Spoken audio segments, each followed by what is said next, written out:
दोस्तों नमस्कार।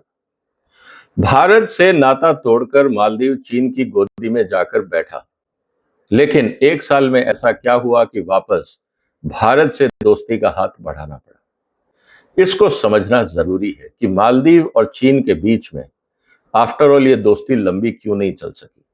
मालदीव क्या सोचकर चीन के पास गया था और क्या सोचकर भारत से दुश्मनी का प्रयास किया था। इंडिया आउट कैंपेन से शुरुआत हुई। प्रेसिडेंट मुइजू इस समय राष्ट्रपति बने और जब वो राष्ट्रपति बने तो पहला एजेंडा उनका ये था कि मेरे को भारत से कोई संबंध नहीं रखने हैं, आप बाहर निकलिए। काफी बवाल हुआ, भारत ने समझाने का प्रयास किया, लेकिन अपनी एरोगेंस में या मैं कहूं अपनी इग्नोरेंस के कारण अपने देश को बर्बाद कर बैठे। अक्सर हम ये देख रहे हैं कि जो नेता अपने ईगो में सत्ता में तो आ जाते हैं, लेकिन जमीनी हकीकत से कटे होते हैं, वो अपने देश का ही नुकसान कर बैठते हैं। पिछले एक साल में जो मालदीव की आर्थिक स्थिति बर्बाद हुई है, वहां के राष्ट्रपति को यह बात समझ में आ गई कि सिर्फ इमोशन से या स्लोगन से देश नहीं चलते। उसके पीछे एक आधार होना चाहिए, लॉजिक होना चाहिए। सिर्फ ये कहना कि भारत और चीन के बीच में दुश्मनी है, मैं उसका फायदा उठाऊंगा, चीन मेरे को मालामाल कर देगा, जैसा कहा जाता है कि दुश्मन का दुश्मन दोस्त होता है, इसी आइडियोलॉजी को लेकर वहां के राष्ट्रपति ने भारत के साथ दूरी बनाना शुरू किया। एक साल में सब कुछ पलट गया, अकल आ गई और अब अपने 60वें इंडिपेंडेंस डे पर भारत के प्रधानमंत्री को चीफ गेस्ट के रूप में बुलाया और अपनी गलती का एहसास उन्होंने किया और ये कहा कि हम तो भारत से हमेशा से दोस्ती चाहते हैं, क्योंकि हम तो इतिहास से भी पुराने दोस्त हैं। कहने का मतलब ये है दोस्तों कि अकल आती है, लेकिन जैसे आपने गाना सुना होगा ना, सब कुछ लुटा के होश में आए तो क्या किया, अपना देश बर्बाद किया, अब अकल आ रही है, चलिए देर आई दुरुस्त आई। कारण क्या थे, आज हम इसकी चर्चा करेंगे कि मालदीव और चाइना के बीच में दोस्ती बन क्यों नहीं पाई, जो सोचा था वो क्यों नहीं हुआ। इसलिए इस वीडियो को अंत तक देखिएगा। 8-9 बातें ऐसी हैं जिनके ऊपर आपको गौर करना चाहिए, क्योंकि ये मैं इसलिए कह रहा हूं, आने वाले दिनों में आपको बांग्लादेश ने जो मूर्खताएं करी हैं वो भी आपको इसमें रिफ्लेक्ट होती दिखेंगी। जो गलती श्रीलंका ने की, उनको समझ में आया कि भारत से दूरी बनाने का कोई फायदा नहीं है। नेपाल ने प्रयास किया, आफ्टर ऑल उनका अपना नुकसान हुआ और फिर वो भारत से दोस्ती बनाने का प्रयास कर रहे हैं। कहने का मतलब ये है कि आप अगर लॉजिकल नहीं है, सीरियस थिंकिंग आप नहीं करते हैं अपने निर्णयों में, नुकसान हो जाएगा। सबसे पहली बात, मालदीव एक छोटा सा देश है दोस्तों। आगे बढ़ने से पहले निवेदन है कि इस वीडियो को शेयर करिएगा ताकि लोगों को पता रहे कि किस तरह से गलत डिसीजन देशों को बर्बाद कर देते हैं। एक छोटा सा आइलैंड देश है, पूरी जो इकोनॉमी है वो दो ही चीजों पे निर्भर है, टूरिज्म पे और मछली उत्पादन पे, क्योंकि कोस्टल एरिया है तो आप कैच करके जो फिशिंग की एक्टिविटी करके आप उसको एक्सपोर्ट कर सकते हैं। अब सवाल इस बात का है कि अगर आपने भारत से पंगा लिया और भारत के प्रधानमंत्री के बारे में अपशब्द बोले, जैसे वहां के कुछ कैबिनेट मिनिस्टर्स ने जोश जोश में उल्टी सीधी बातें मोदी साहब के बारे में की थी, तो क्या हुआ? टूरिज्म बर्बाद हो गया, क्योंकि भारत के टूरिज्म ने बायकॉट शुरू कर दिया, जैसा आजकल अमेरिका में हो रहा है। कनाडा का सबसे बड़ा टूरिस्ट आता था अमेरिका वीकेंड्स पे, अब उन्होंने आना बंद कर दिया है। जो बॉर्डर एरिया है अमेरिका के, जहाँ पे टूरिज्म बहुत एक्टिव रहता था, उन सब की हालत खराब। तो कभी कभी इस बात को समझना चाहिए। लेकिन मालदीव की जहां तक बात है, भारत से टूरिस्ट जाता था। आज स्थिति ये हो गई कि कुल मिला के जब भारत से उन्होंने दूरी बनाई तो टूरिस्ट कम हुआ। जब टूरिस्ट कम हुआ तो व्यापार कम हुआ, आमदनी कम हुई, सरकार की आमदनी कम हुई, रोजगार कम हुए, एक एक करके समस्याएं बढ़ने लगी। दूसरी तरफ अब चीन जो भारत से, अगर मैं ये कहूं कि 4-5 हजार किलोमीटर दूर है, वहां से क्या रोज टूरिस्ट या हर महीने टूरिस्ट आएंगे मालदीव? क्या चाइना और मालदीव के बीच में और कोई टूरिस्ट डेस्टिनेशन नहीं है, या मालदीव से ज्यादा अच्छे टूरिस्ट स्पॉट उनको और कहीं नहीं मिलेंगे? कहने का मतलब ये है कि चाइना के लिए मालदीव इंपॉर्टेंट नहीं है, चाइनीज टूरिस्ट के लिए मालदीव कोई प्रायोरिटी डेस्टिनेशन नहीं है। इस बात को समझना होगा।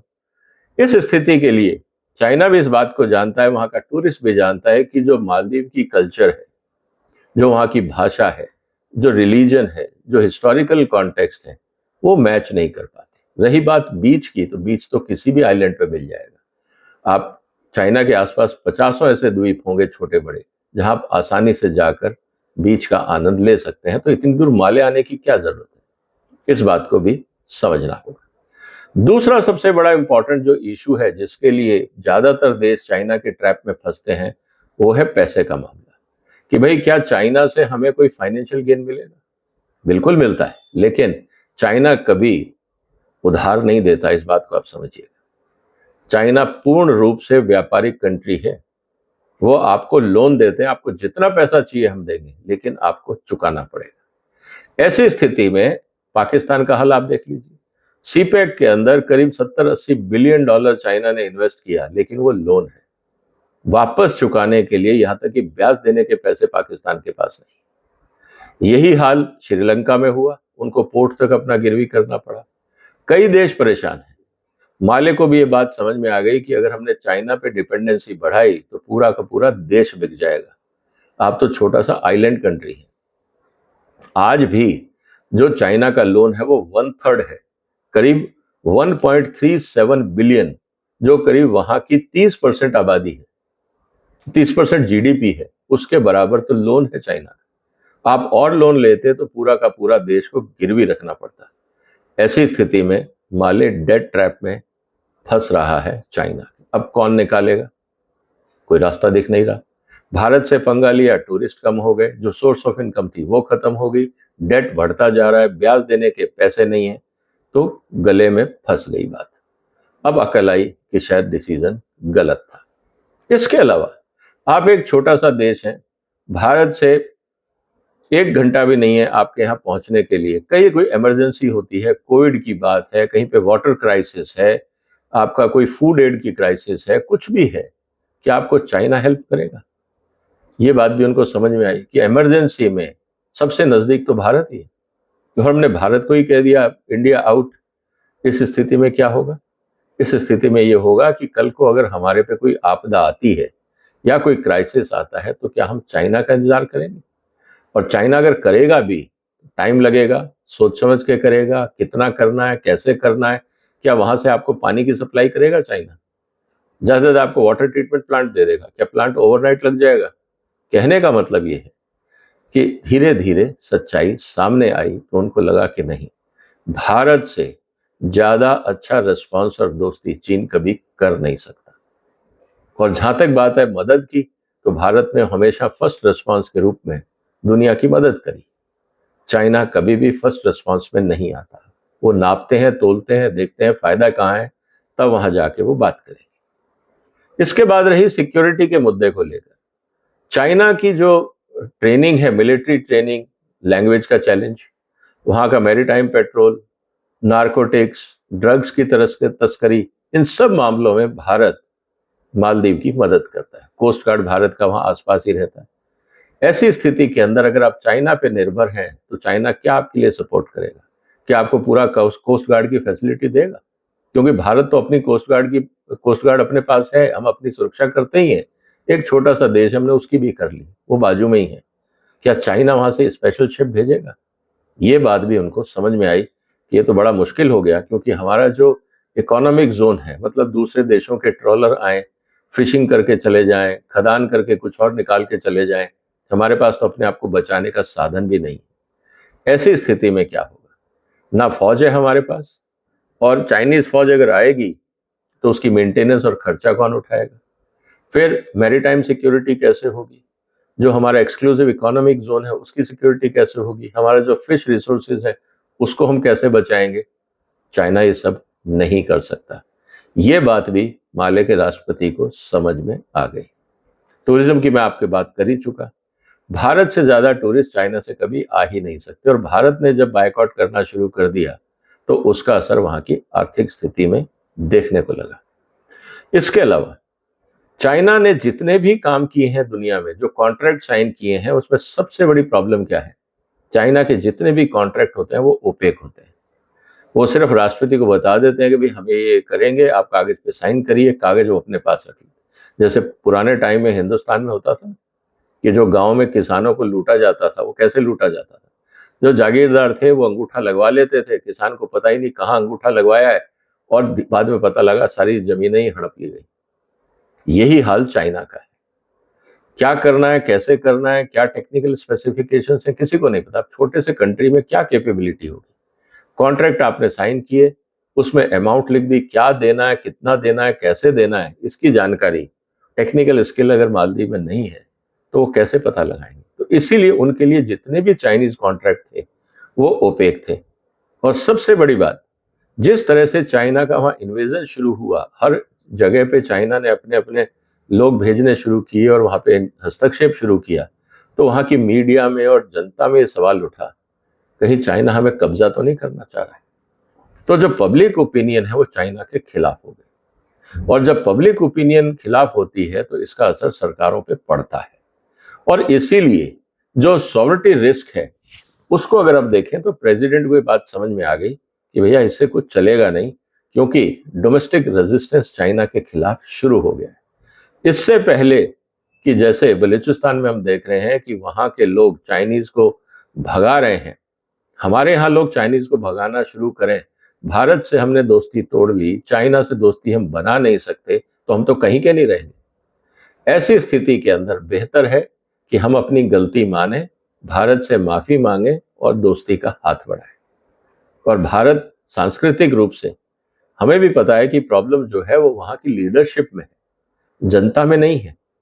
पुराना रिलेशन है भारत का अपने आसपास जितने भी पड़ोसी देश हैं उनसे, और भारत की संस्कृति और कल्चर ये कहती है कि लोग तो आपके अपने जितने भी हैं, वसुधैव कुटुंबकम की हम बात करते हैं।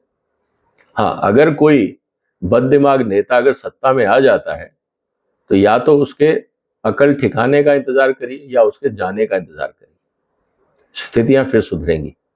और जहां पे ना अकल ठीक होती है ना परिस्थितियां सुधरती हैं, उनका हाल पाकिस्तान जैसा हो जाता है। और अब बांग्लादेश भी शायद उसी रास्ते पे है। कहने का मतलब क्या है दोस्तों, कि मैच्योरिटी से लीडरशिप को सोचना चाहिए कि राष्ट्र हित में क्या है। और सबसे इंपॉर्टेंट बात, आज आप अकेले हैं, एक छोटा सा प्यादा बन के रह गए हैं। चाइना आपको कोई वेटेज देता नहीं, चाइना के पास 160 देश और है, उसमें से आप एक छोटा सा खिलाड़ी हैं। अब आपको अंतरराष्ट्रीय लेवल पे अगर किसी भी तरह का सपोर्ट चाहिए, वो सार्क है, ब्रिक्स है, यूएन है, बहुत सारी हेल्प आपको चाहिए होती है जो पहले भारत करता था। क्या भारत आपका समर्थन क्यों करेगा? आप अंतरराष्ट्रीय मंचों पे अपनी बात उठाते हैं, कोई सुनने वाला नहीं। पहले आप बात उठाते थे, भारत समर्थन करता था तो आपकी बात में वजन होता था, लोग आपकी बातें सुनते थे। आज आपको कोई पूछता भी नहीं। ये बात भी मालदीव को समझ में आने लगी है। उसके अलावा चाइना के अपने जियोपॉलिटिकल इंटरेस्ट है, वो आपका दिमाग क्यों मतलब कि आपसे क्यों सोचेंगे, आपके हित में क्यों सोचेंगे, वो अपने हित में सोचेंगे। ये बात भी हमें समझना चाहिए। और सबसे इंपॉर्टेंट बात है, जब मालदीव को डिप्लोमेटिक आइसोलेशन फेस करना पड़ा, खासकर क्लाइमेट टॉक्स में कोई उनकी बात सुन नहीं रहा था, सिर्फ भारत ने समर्थन किया था। चाइना ने इग्नोर किया था मालदीव की बात। तो उनको भी समझ में आ गया कि इंटरनेशनल फोरम में भी जो भारत है वही साथ दे रहा है।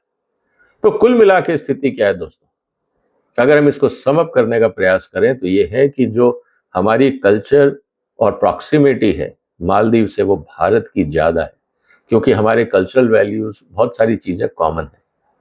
चाइना का डिस्टेंस बहुत ज्यादा है, उनका कल्चरल इश्यूज मालदीव से मेल खाता ही नहीं। जहां तक बात है फाइनेंशियल सपोर्ट की, जब भी मजबूरी हुई भारत ने ग्रांट दी, लोन दिए कंसेशनल रेट पे, बाकी एड्स भेजी। चाइना ने ऐसा कुछ नहीं किया, उन्होंने कहा जो चाहिए मिलेगा, लेकिन लोन के रूप में ब्याज देना पड़ेगा। इमरजेंसी हेल्प में भी हमेशा भारत साथ रहा, चाइना कभी नहीं आया, क्योंकि आ ही नहीं सकता। रियल टाइम रिस्पॉन्स में चाइना से आप शिप भी भेजोगे तो 7 दिन तो लगेंगे पहुंचने में। तो स्थिति यह है कि किसी भी रूप में चाइना मददगार साबित नहीं हुआ। मैरीटाइम सिक्योरिटी एंड एड को लेकर भी भारत हमेशा साथ रहा, एक्टिव रोल रहा। चाइना का कोई रीजनल प्रेजेंस नहीं है जो आपको सिक्योरिटी दे सके, इनके लिए ये समस्या भी हो गई। टूरिज्म की बात मैं आपसे कर ही चुका, भारत जो है वो नंबर 1 टूरिस्ट डेस्टिनेशन, मतलब कि टूरिस्टों के लिए मालदीव प्रेफर्ड रहा है। तो सबसे ज्यादा जो टूरिस्ट आते थे वो भारत से आते थे। कोविड के बाद तो चाइनीज टूरिस्ट ने आना ही बंद कर दिया मालदीव में, तो स्थिति और विचित्र हो गई। और सबसे बड़ी बात, जनता नहीं चाहती कि चाइना वहां आए। लोग उनको शक की नज़र से देखते हैं। नेपाल में भी यही हुआ, श्रीलंका में भी यही हुआ, बलूचिस्तान में भी यही हो रहा है, मालदीव में भी यही हुआ कि लोग चाइना को शक की नज़र से देखते हैं कि उनकी नीयत क्या है। भारत के साथ दे फील कंफर्टेबल, कल्चरली भी, प्रॉक्सिमिटी वाइज भी, टूरिज्म जिस तरह से आता है, भारत पे निर्भरता है। तो दोस्तों, ओवरऑल आज स्थिति ये है कि मालदीव देर आए दुरुस्त आए, समझ में आ गई बात। अब भारत से उन्होंने दोस्ती का हाथ बढ़ाया, मोदी जी के गले मिले जाके। अब लगता है कि भारत भी छोटा सा देश है, हेल्प करने में कोई प्रॉब्लम भी नहीं है, लेकिन वहां के सत्ताधारी लोगों को ये बात समझ में आ गई है वंस फॉर ऑल शायद, कि भारत से पंगा ना ले, आपके ही हित में। आपको क्या लगता है दोस्तों, क्या मालदीव फिर दोबारा पंगा लेगा, फिर वो कुछ उल्टी सीधी हरकत करेगा, या उनको अकल आ गई? जो भी आपके विचार हो कमेंट बॉक्स में लिखिए, इस वीडियो को शेयर करिए, इस चैनल को सब्सक्राइब करिए, सपोर्ट करिए। फिर मुलाकात होगी एक और महत्वपूर्ण मुद्दे के साथ। तब तक अपना ध्यान रखिएगा। फिलहाल वंदे मातरम।